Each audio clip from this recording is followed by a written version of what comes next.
people don't understand football still hadn't quite cemented itself as the number one sport in America. Baseball was still up there.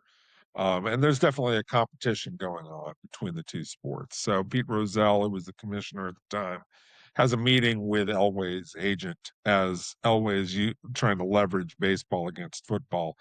And Rozelle, first of all, wants to get him away from baseball and says, I want him in this sport. The second part of it is there's this upstart league, which is the USFL, which at the time Donald Trump was just getting involved with as an owner of the New Jersey Generals. But they had some people who wanted to make a splash, and Herschel Walker, signed with the USFL to go play for Trump eventually. So there's a lot going on here. There's a lot of competition for players. Jim Kelly, who got drafted by Buffalo, went and played in the USFL. They were trying to get players. That's definitely true.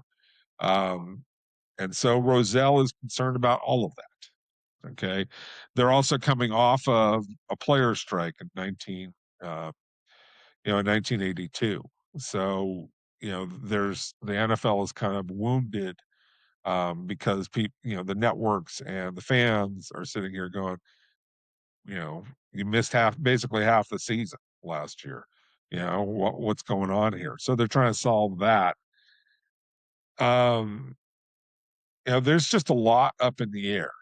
And all of a sudden, in the middle of all that chaos, that sort of turmoil about competition between sports and who's paying what, you get the guy who's considered the greatest quarterback ever, or the greatest, prospect at quarterback ever, who's part of a group of quarterbacks, of six guys who ended up going in the first round.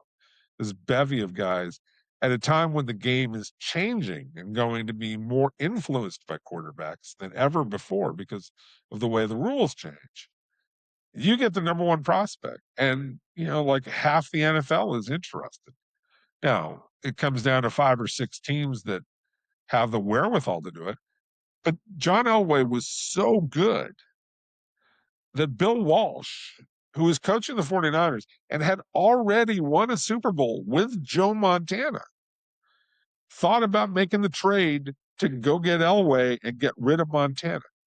That's how good he was. It was so good that the San Diego Chargers thought about that they were going to make a trade for Elway, even though they had Dan Fouts, an eventual Hall of Fame quarterback, playing for them.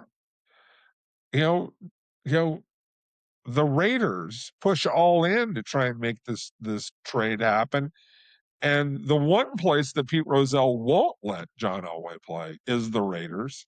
And so the NFL gets in the way of it. So there's a lineup of teams that were interested in making the deal for Elway, but it just never happens. They all get spooked by something gets in the way of doing it. But the Baltimore Colts end up taking him, and the Baltimore Colts were complete chaos at that time. They had an owner in Bob Irsay who interfered all the time, was not terribly good at managing a team, was a bit of a drunk himself, who was also at war with the city of Baltimore. Famously, they moved a year later from Baltimore to Indianapolis. So there's everything going on here. Elway gets drafted by Baltimore. Elway publicly kind of throws a hissy fit and says, I'll never play for them because he has told them before the draft, I don't want to play for Baltimore. Trade my rights. They end up drafting him anyways, and it takes days until after the draft for a deal to finally be worked out between Denver and Baltimore. And the backstory, which you read, of the relationship between Edgar Kaiser, the owner of the Broncos at the time, and Bob Irsay, was a happenstance relationship that Kaiser was able to wait out and finally work a deal to get Elway and make it all unfold and all come together.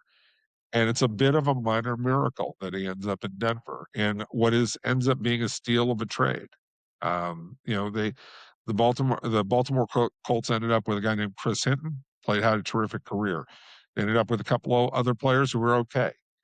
They didn't end up with anything close to what Elway was, but it is a circus atmosphere for a good, if you count all the months leading up to the draft, it's probably 3 months of a complete circus before Elway ends up in Denver in one of the greatest trades in NFL history.